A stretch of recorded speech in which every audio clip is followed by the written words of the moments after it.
Ari, great to be here. I hope to share maybe a little bit of a different perspective, different way of thinking about ML and AI through the work we've done by fusing art and technology, and in particular AI in this particular case.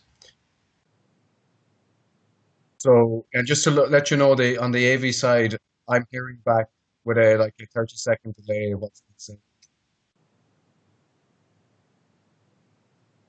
So I'll keep on going. So this is something that's kind of quite frustrating for me is the popular take on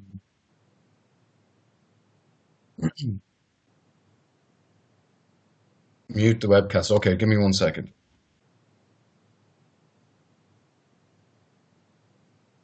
Okay, there we go.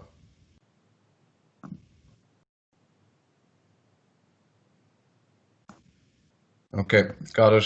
Sorry about that. Working now? Great, thank you. So, one of the frustrations I have is how machine learning and AI is represented in the popular media. And you see various headlines like this, and it's quite disappointing because it's clearly the case that most people that write about this don't really understand the technology and the implications for the technology. And some of the work we do bringing art and AI together is to act as a positive counterpoint to this kind of negativity that comes out in the popular media. Now, another frustration I have, to be honest, is with the ML AI community itself, because I don't think that community does a good enough job representing the state of the technology today, maybe the promise of the technology in the distant future. And I don't think the community is doing enough work to show the positive potential of this technology on humanity. And that's something that we've taken upon us in our program to be able to lead that and drive that by fusing art and AI. So I came across this article recently that I thought was very interesting, just from earlier this year, and they talked about this concept of the canyon of disappointment which represents the gap between AI's promise and its actual business impact. And I think in the article they referenced that more than 50% of AI projects don't succeed. But I think about this not just from a business point of view, but I also think about this problem from a human point of view. And I think if there's a gap between AI's promise and business impact today, I think there's a order of magnitude bigger gap between AI's promise and what it might do for the good of humanity. So I think this is a gap that needs to be filled. I think this is a gap that is very much not understood. I would like to see more people talk about this. I would like to see more in this community think about this, talk about it, research it, and actually develop solutions that think about our humanity at the center of anything we do in machine learning and artificial intelligence. So before I get into some examples that I'd like to share, I just want to point out that from my perspective, it's not human versus machine, it's human and machine. And I think for the next number of decades, the biggest benefits to humanity will be when we take the best of humanity and bring it together with the best of technology or the best of machines. And it's that combination that's really going to positively change the world. I think if you have this as an either or type of debate or conversation, then it's a lose-lose, whereas we're more interested in it being a win-win by taking the best of both worlds. So in the talk, what I'd like to share with you is these kind of three areas at a high level. I'd like to talk with you a little bit about my perspective on the future of innovation, which I believe occurs at the intersection of art and technology. So I want to explain why I believe that's the case. Then I'm going to give you examples of some of the work we've done in bringing together machine learning, artificial intelligence to enhance human creativity. So I'll actually give you three different examples of that work we've done. And then I'd like to wrap up by kind of sharing my thoughts on the concept and the framework of humanizing technology and kind of pose some questions for this community in MLAI and hopefully have you think about that in a slightly different perspective. So the future of innovation, why do I believe the future of innovation and therefore the future of humanity lies at the intersection of art and technology? Well, it's for this reason. I'm a trained engineer. I've been around engineers and scientists, not just in my own company, but through lots of other universities we partner with and through other organizations and enterprises that I know and work with. And largely speaking, I can classify the engineer and the scientist within this description that they are reductionist, linear, and logical. That reductionist means they start with a problem of a certain size and they can break it down to its smallest solvable chunks. And they go about this in a very linear, logical way. Ask an engineer, scientist, how do you go from A to D? And they can tell you logically how to pass through B and C. Now, this model describes the scientific method, the engineering training in the STEM subjects, and how engineers and scientists are expected to apply that knowledge in the workplace to drive market value. This describes, 99.9% of that population very broadly. Now, the other side of this is the artist or the creative. From my perspective, and as I said, I'm a trained engineer, they're expansionist or divergent in their approach. They start with a small idea of a certain size and it can become a universe of possibility in its own right. And they go about their thinking and problem solving in a very non-linear and logical way. So they can tell you how to get from A to B and mention every letter in the alphabet and never even touch on B and C. So this is quite interesting. And again, this model describes, in my experience of having worked with this community and asking them about how they think about the world and how they solve problems, this upper triangle describes the vast majority of the artist and the creative community. And as you can see, these two worlds are completely opposite. They're as opposite as you can get in how they think about the world, how they communicate the value of their work, how they solve problems, how they think about humanity's position in the center or not in the center of any of these problems. And because of these vast differences, these two worlds don't easily come together. And in fact, I view them as being the two most different worlds you can possibly imagine bringing together. So they're like oil and water, they do not mix.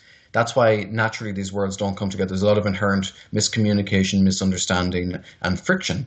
What we've discovered in our program is that if you can bring these two worlds together, that broader, more holistic, integrated thinking and approach to thinking about the intersection of humanity and technology and the role that humanity should always play within our technology, that becomes this holistic, integrated approach that brings together the best of both worlds if you can overcome some of these barriers. And in my experience, absolute magic occurs at that interface between these two worlds. Now, to save a bit of argument in the Q&A, I'm not saying that my descriptions here describe absolutely everyone in the engineering, science, or the artistic creative model. There are hybrid people that can work across both modes, but they're extremely rare, very small in number, very special to people to work with. They're very gifted, but this model is describing the vast majority in my experience. So this is a very interesting comparison between these two different worlds, and I'd like to share with you some examples of the benefits we have received technologically in our thinking by bringing these worlds together. So I'm not going to go into it here. I'm only going to share 3 examples, but if you're interested in this type of work and lots of the other work we've done with artists, you can just Google search Nokia Bell Labs EAT for experiments in art and technology, and you'll get to see a lot of our work online across a range of different emerging technologies and different artists. So to give you a few examples, let's take some of the buzz topics that are gaining a lot of interest in the media and a lot of investment. So robotics. If you leave it to the technologist, the scientist, the engineer, this is the kind of approach you have with our robotics. They're highly industrial and kind of scary or creepy in their design, or they're anthropomorphized, or they're made to look human or act human. And then you also get into this uncanny valley issue, and they're very creepy in their nature. So this is kind of the approach that the engineering people and the science and technologists are taking. And I would argue it's not in the right direction in order to place our humanity in the center. So let's look at a counterexample. Here's work we did with an artist called Su Gwen Chung, and she's very well known for her drawing collaborations with robots. So she draws, hand-marked drawings with robotic arms, industrial arms, and robotic swarms. And we have used our collaboration with Su Gwen to inform how we develop machine learning algorithms for smart cities, how we interpret that data, how we visualize that data, how we think about the movement of people in that place, the interaction between people and the place. And we've actually developed and altered our algorithms and the way we think about that work significantly by interacting with Su Gwen and learning from her. And one of the biggest learnings with Su Gwen was that if you take the best of humanity, in this case we're representing that by Su Gwen and her skills, and we take the best of technology in terms of these robotic swarms and the combination with machine vision technology, then we can start opening up opportunities way beyond what we might have considered otherwise. So I'll just play this short video to give you a sense of some of this work.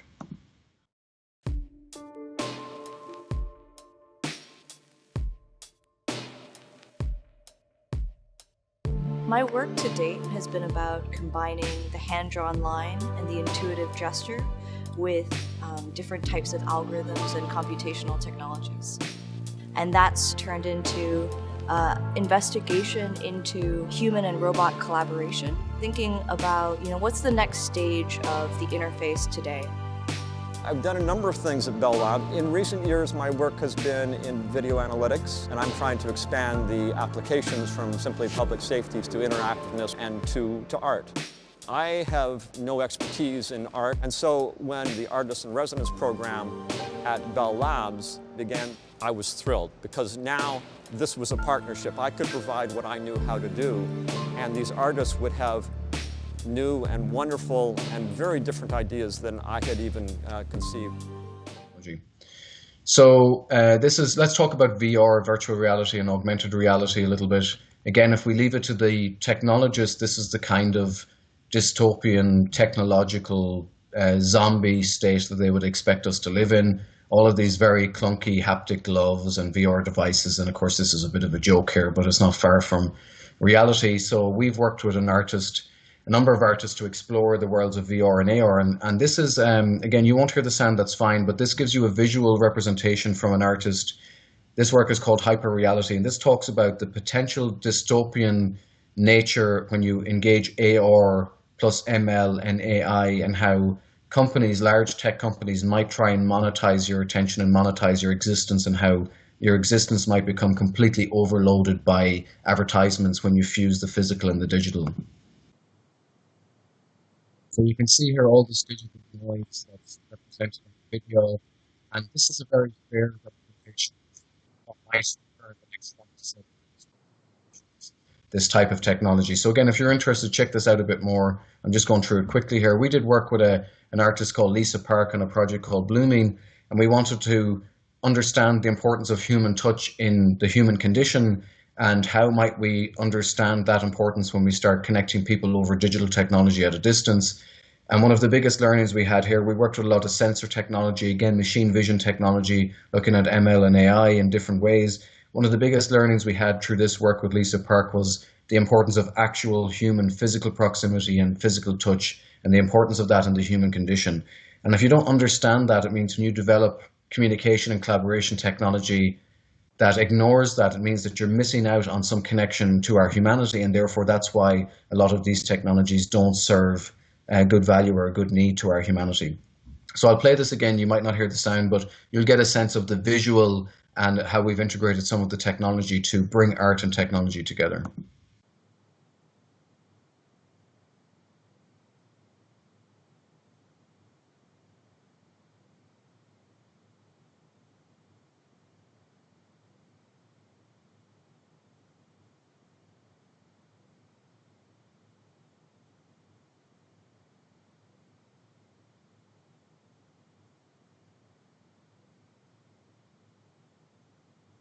Okay, no problem.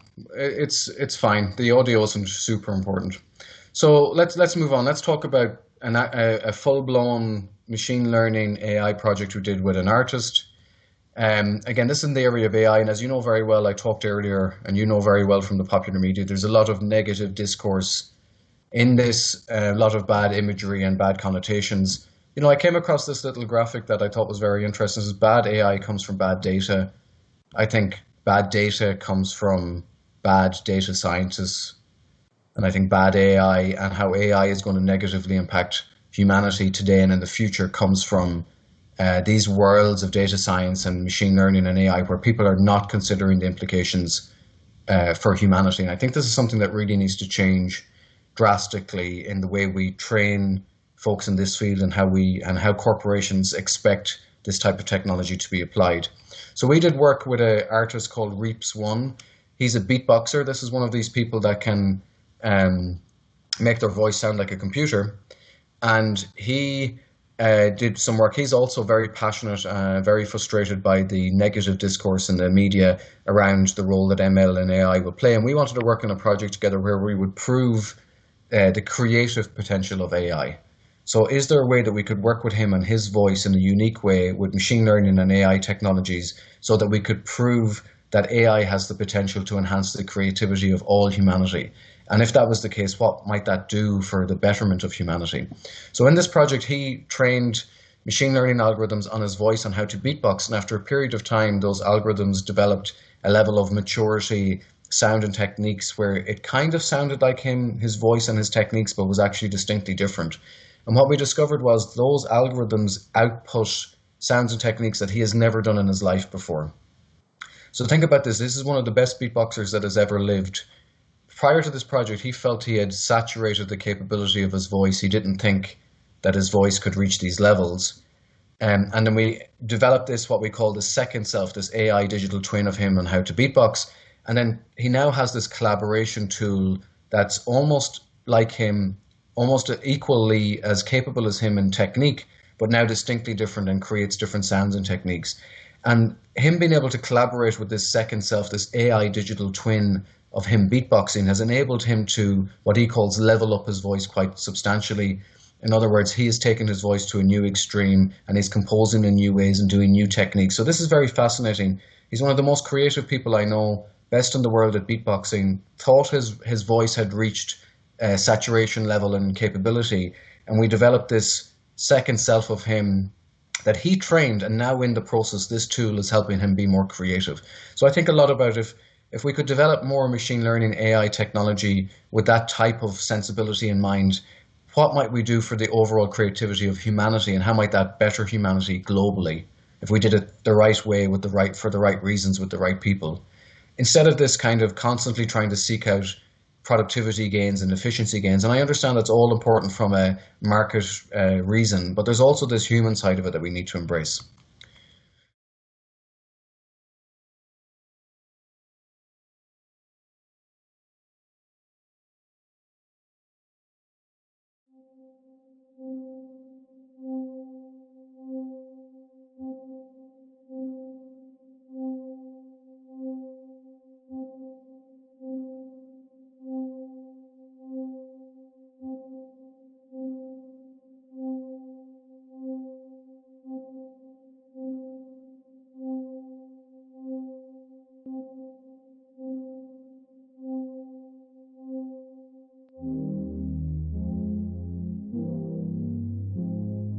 One, two, three, four, five.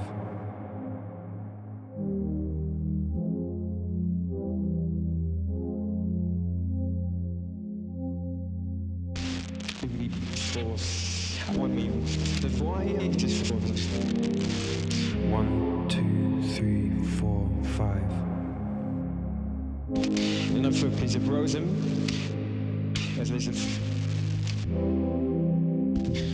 Okay, so just to wrap up then, I mentioned this concept of the human condition and keeping the human at the center of everything we do. And this comes to this framework of humanizing technology. So what do I mean by that? We have to consider that humanity has evolved for hundreds of thousands of years. Throughout that period, we've invented and co-evolved with technology. So I'm not saying that we shouldn't embrace technology, we shouldn't do technological development. But what we have to understand is that we've evolved for a very long time to act a certain way, and in the last 20 years or so, we've completely disrupted that. So there are things that we have done through our evolution that are core to the human condition, and in the last 20 years with digital technology, social media, ML/AI, computational power, we've significantly disrupted that, and we've moved things very far away from the core of our evolution, the core of our humanity. And, no wonder that this is causing tensions in the world, things like digital loneliness and fake news and these kind of things. So what I would do is ask you to consider your role in business technology and as future leaders. How can you consider the fact that we are human and that there are core attributes of our humanity? And think about that when you're developing this technology. I don't think it's good enough, and it's not a good enough excuse to say, well, I just developed the algorithms and how people use it is not my problem. I don't think that's a good argument. I think we should be more sensible than that. So what are the implications for ML/AI, just to wrap up? We can ask, well, can data ever capture our humanity? And if it can't capture our humanity, then what are the things we lose? And therefore, what are the mechanisms that these algorithms might cause harm to our humanity? Of course, things like biased data, bad data. But you can have good data that just doesn't consider our humanity, and therefore, could you argue that that's bad inherently? Is automation always a good thing? I'm not entirely sure that that's the case. For shareholders and for market reasons, maybe, but for our humanity, maybe not. Can the combination of human and machine be better than either on their own? And what are the applications where that makes most sense and where we should retrace that?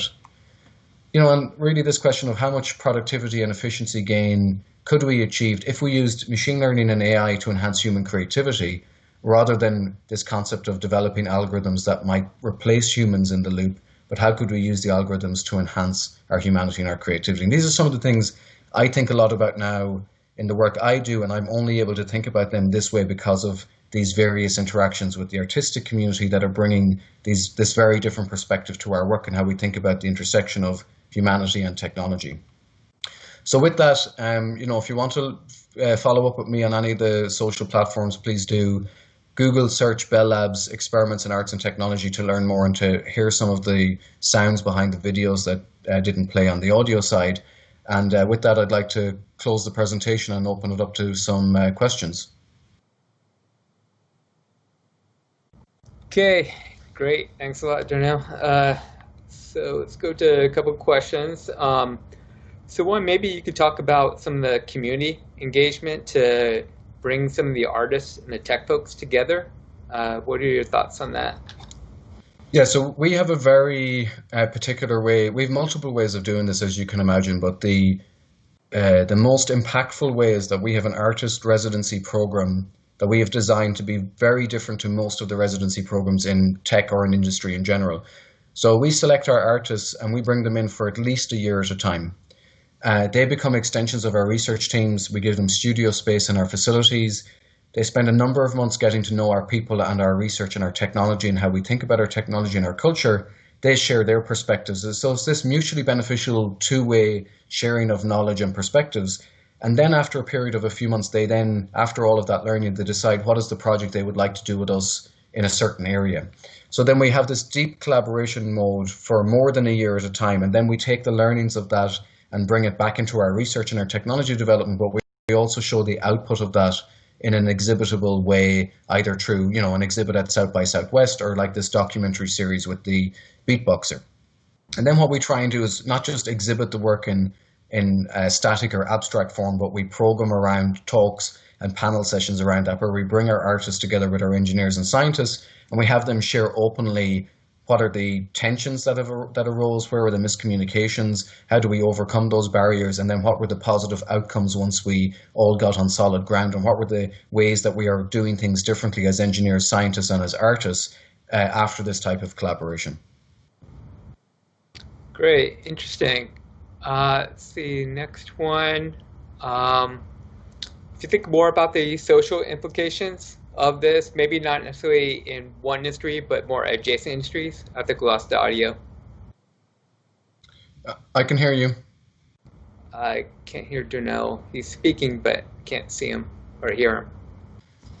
I can hear you, Ari. Okay. Okay. Can you hear me okay? Yeah, I can hear you. Can you repeat that question? Yeah, so if you think more about the social implications of this and maybe adjacent industries this might be applied to that have made waves?